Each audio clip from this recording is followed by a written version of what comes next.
the much awaited, the much speculated entry of Priyanka Gandhi into politics.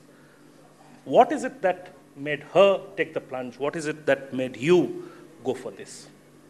No, I think I've read in the media that, oh, this is a decision that has been taken over the last 10 days. Actually, this decision was taken some years back. I've been having a discussion with my sister about her joining politics, and her pushback to me was that my children are very young and I need to spend time looking after them. And now her children have reached an age where one of them has gone to university and the other one is about to go to university. So this was a discussion that we've been having for a while now. Tell me, as brothers and sisters, did you have fist fights growing up? Did you have arguments? Do you have arguments? And when you have arguments, who gives in? I always give in when it's with my... It's quite a strange thing. If you pick up the phone and you ask my sister, listen, what do you think about this issue? And you pick up the phone and you ask me, and we are sitting in different rooms, 80% of the time you'll get the same answer. Really. So she's like, you have to understand my relationship with my sister. We have been through a hell of a lot together. We've been through, everybody thinks that, oh, look,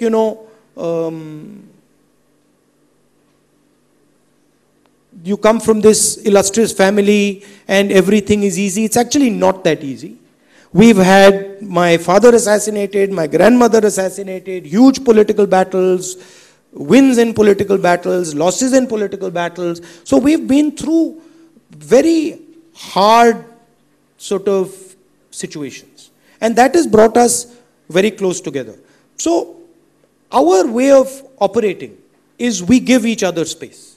If I say to my sister, I want that space, my sister says that space is yours. And if my sister says, I want that space, I say that space is yours. So there is a give and take that goes on between us. And a lot of conversation. Is she going to come and campaign in Odisha? And if she does, how extensive will that be? I mean, we'll have to see about exactly where and how she campaigns. That's something that we'll probably decide. We haven't really decided right now. But her main job, as we have sort of discussed, is to help revive the Congress party idea in Uttar Pradesh. How does 2019 look like now? What's your latest assessment on what the country might see in April, May, in terms of the mandate unraveling? The opposition will win the election in 2019. They will win the election. There's no doubt. There's no doubt about that. And there's two things in Indian politics that are absolutely fatal. Number one is when the Indian people start to believe that the person in power does not listen or respect their view. That's number one. And number two is when you get opposition unity. So we are now at a point where opposition is so united that it is practically impossible for the BJP to win the election. I think if your words were to come true, Prime Minister Narendra Modi will have a lot of time post-May, and he might want to spend a lot of that time on yoga, but if he were to spend a lot of that time reading books, what would be a book that you would recommend Prime Minister Modi to read? I would recommend him to read, can I have two? Can I say two? Yeah. You have a lot of time. I would recommend him to read the Gita. And the Gita, you cannot really understand the Gita in one reading, because it's a evolution. So I would recommend him to read it a couple of times, not just once. And the second book I would recommend is I Am That by Swami Nisargadatta. That is my my personal favorite.